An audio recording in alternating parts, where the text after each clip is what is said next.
Hello, this is Will from JourneyWallStreet.blogspot.com here to do a trade review on a Mattel trade I was in today. So I got into this trade pretty late. I mean, looking at this, here are my layups. I hate it when it does that. These were my layups.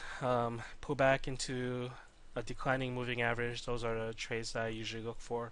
But I didn't get involved until down here. So this wasn't quite a pullback to the moving average on the 5 minute, but if you look at it on a 15 minute, it looks a little bit better. But I just used the 5 minute chart as kind of my way in. So this is when I initially got short, and I added just a little down here.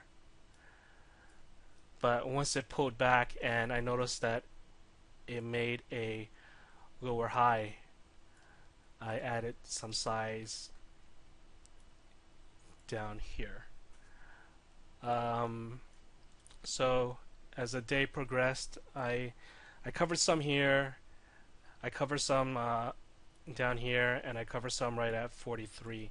But because I also had a order to cover at 42.80 or about, give or take, but I had to leave for lunch, so I didn't want to I didn't really want to get flat in this trade at that point. So I covered most of my positions here, and I just adjusted my stop to 35, and I just went to lunch.